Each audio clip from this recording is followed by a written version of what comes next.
Ladies and gentlemen, the captain has turned off the fasten seatbelt sign.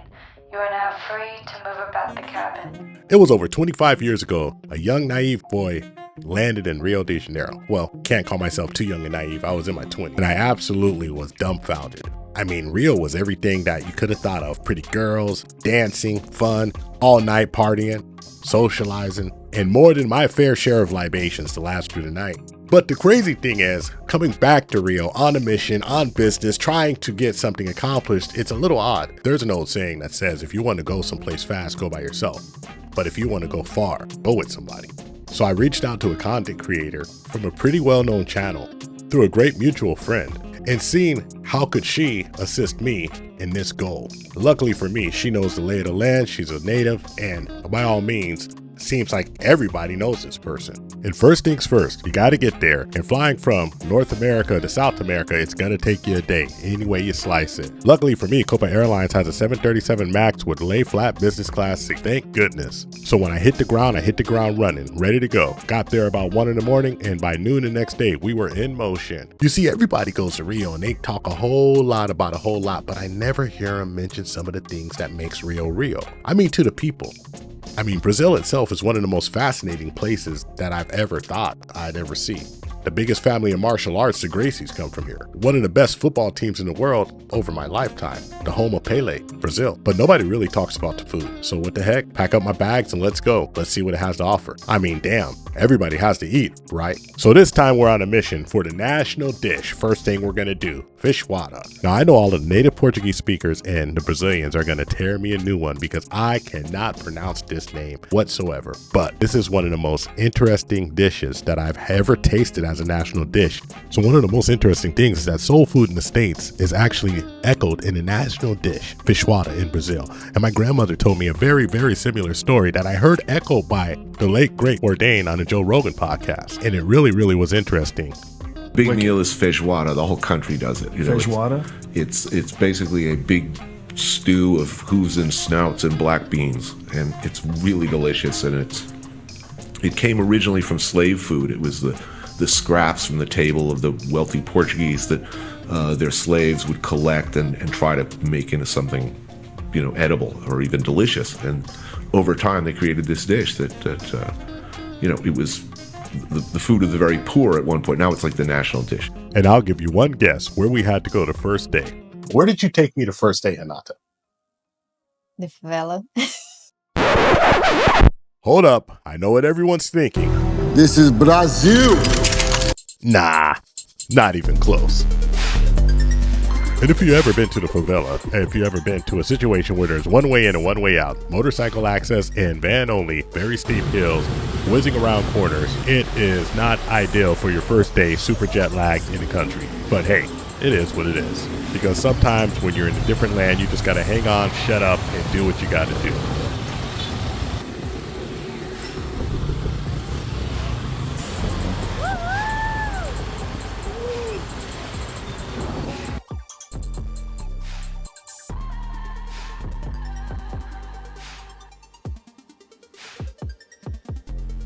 So here we are, evening time, finally at our final destination, Lage. And it is absolutely a wonderful view. And now I understand why they put it where they put it. This is enchanting. It is almost the best part of the entire experience. But we're here for the food. So let's get to it.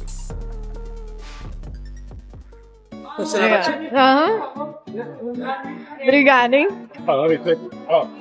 You also? I noticed that this is a really nice place. Where we're at, there's like you told me there's like 3 or 4 restaurants all here, up in the favelas, and people come here. Yeah. I've seen there's a hotel here.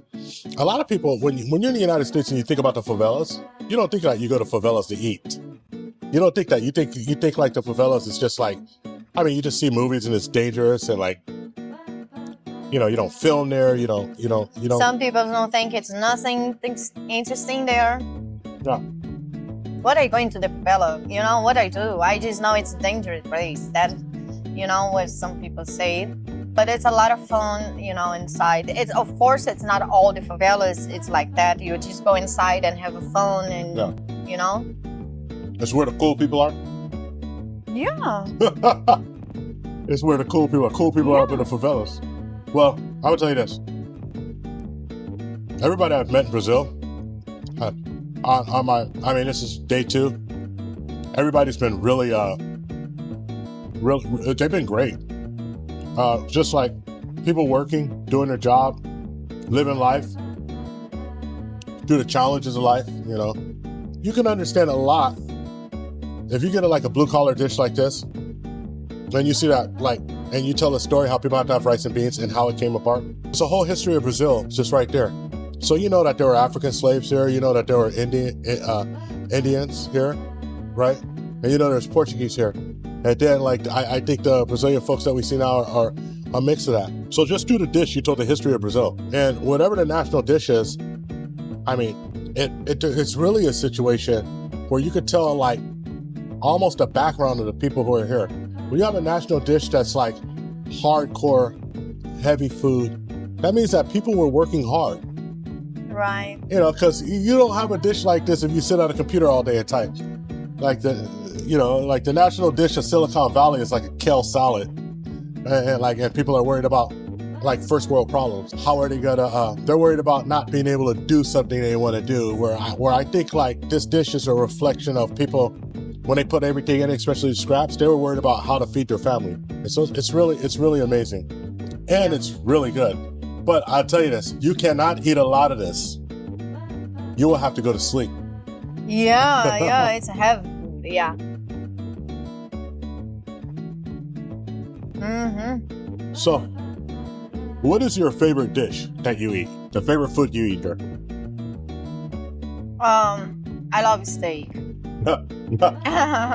You love steak. I love Chinese also. You know, I don't really exactly have a favorite, but you know, in home, if I have to choose something to eat every day, I choose rice, beans, salad, mashed potato, and chicken. Porra! Você? Foca em mim, por favor. Então.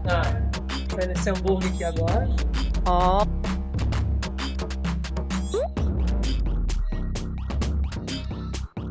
Seu beijo, pai. Tá pronto. So it's common one hamburger out. Oh. Here it's some pastel, some empanadas. Wow. That's the sauce.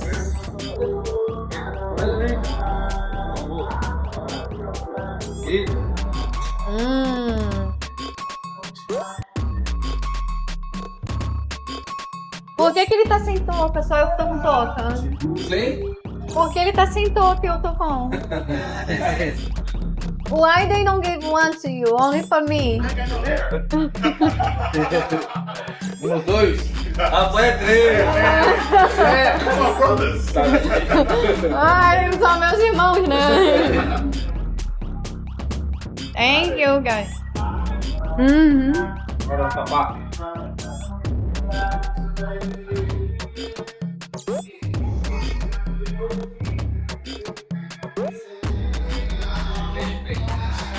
Um beijo.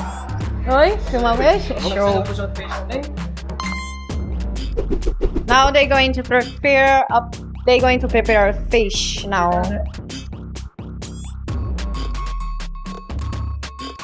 Rice with broccolis and fish. Oh, nice. And some vegetables. Oh, some shrimp sauce. Oh my god. It's look delicious. Yeah. Look delicious. Look very good. I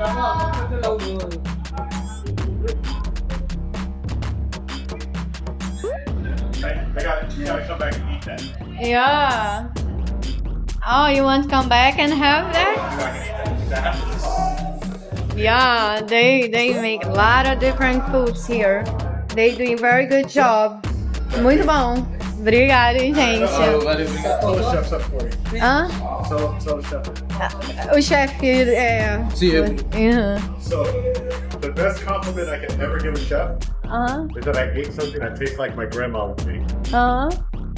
So feijoada, it tasted like something my grandma would make.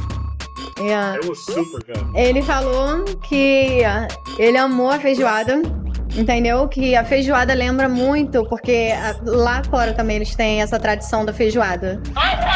E ele falou que lembrou da feijoada da avó dele. Da sua mãe. É. Your mom or your grandma? My grandma. Ah, a feijoada da avó dele. Bom, It's like Ele falou que todo domingo a avó dele cozinhava para 35 pessoas. Todo domingo. Feijoada. a família toda. É. yeah, I know I gotta think. It's a lot of us. Ele falou que a família dele é grande. It's the first time I ever ate it in my life. First time I ate. It's really the first Brazilian food in Brazil I ever ate. Because Yeah. all the time I come to Brazil, I eat like hamburgers or. É, ele falou que é a primeira vez que ele come uma comida brasileira, né? Que quando ele vem no Brasil, geralmente ele come hambúrguer.